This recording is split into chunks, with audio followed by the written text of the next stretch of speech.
Akira Toriyama, le génie derrière Dragon Ball.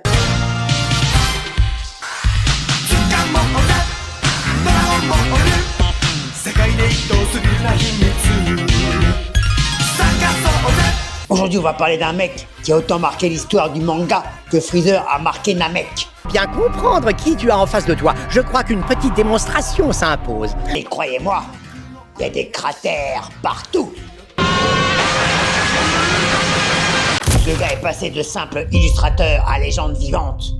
Et tout ça, sans même avoir besoin d'une transformation en Super Saiyan.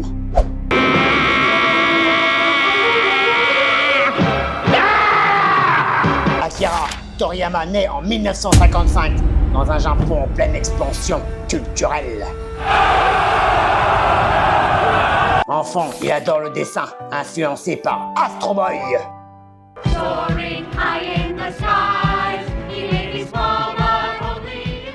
Et les films Disney.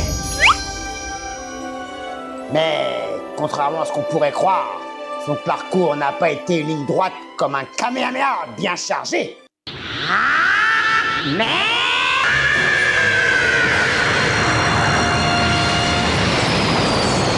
Avant de devenir mangaka, il bosse comme illustrateur en publicité. Ouais, avant de dessiner des Saiyans, il vendait du dentifrice. On brosse régulièrement les dents avec un dentifrice pour les gencives. Tous les gencives. Ça chasse les bactéries et mes gencives, c'est du béton. Comme quoi, tous les chemins mènent au manga. Il décide alors de tenter sa chance chez Shonen Jump. En 1978, il publie son premier manga, Wonder Island. Et c'est un bide intersidéral. Genre, même Yamcha a un meilleur ratio de victoire.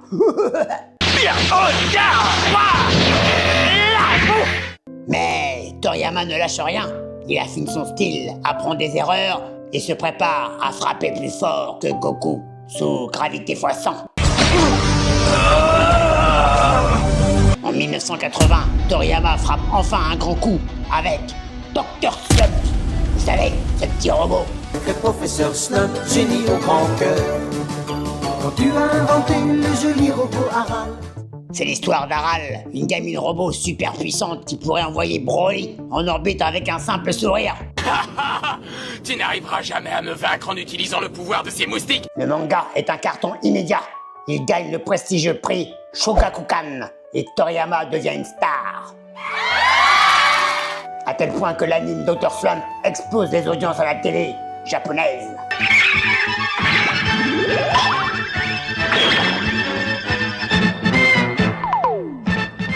En 1984, Toriyama décide de s'inspirer d'un classique chinois, Le Voyage en Occident. Entier. 大师兄回来了，师傅呢？ 师傅呢？ Et de sa passion pour les films de Kung Fu. Perfect. Il crée Dragon Ball.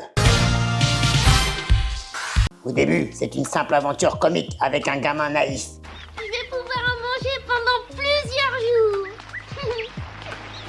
Mais au fil du temps, Toriyama change d'approche. Plus de combat, plus de puissance, plus de tension. Un style plus dynamique, inspiré des chorégraphies de Jackie Chan.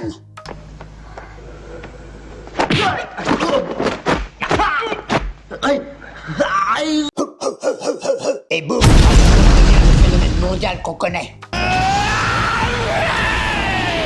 Toriyama improvisait beaucoup son scénario. Avec un tel succès, Dragon Ball débarque à la télévision. Et là, c'est la consécration. Les combats sont épiques, les personnages mythiques, et les affrontements durent plus longtemps qu'une mise à jour Windows. Toriyama, ce n'est pas juste Dragon Ball. Le mec a aussi bossé sur Dragon Quest.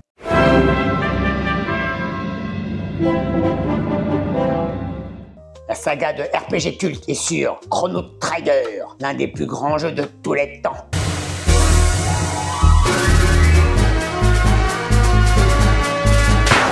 Sa philosophie, même les monstres doivent être fun. Résultat, même un slime de Dragon Quest a plus de charisme que certains persos secondaires dans Naruto.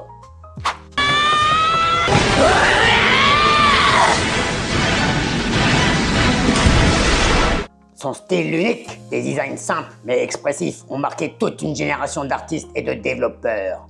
Aujourd'hui, Dragon Ball, c'est des films, des jeux, des figurines, un empire, des générations de fans à travers le monde, une inspiration majeure pour des mangaka comme Oda, One Piece, Kishimoto, Naruto ou Horikoshi, My Hero Academia.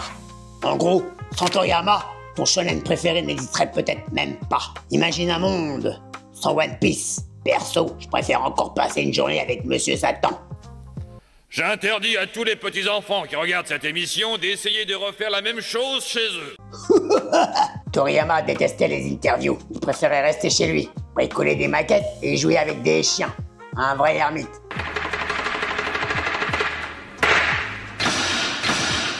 Sauf que lui, il avait de la thune.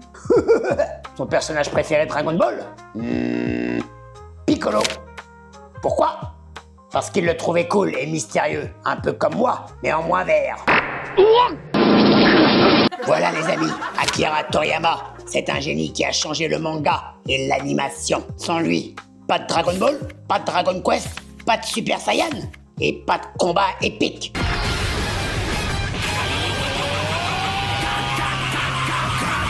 Surtout pas de Kamehameha, encore moins sous la douche, après un épisode intense. Mais qu'est-ce que tu viens faire ici? Bah, tu m'as lavé, non? Je voulais faire la même chose pour te rendre service. Ah non, ça il n'en est pas question. Je ne veux pas de toi ici. Allez, file. Oh, vous êtes bizarres, les filles. Pourquoi tu m'as lavé, moi? Moralité, même un mec qui commence en dessinant du dentifrice peut changer le monde, à condition de persévérer et d'avoir un peu de talent. Si vous avez aimé cette vidéo, partagez, likez et abonnez-vous. 지금 멈춰 박을쳐 지금 뭐고 난 수를 띄워 중에 불러보죠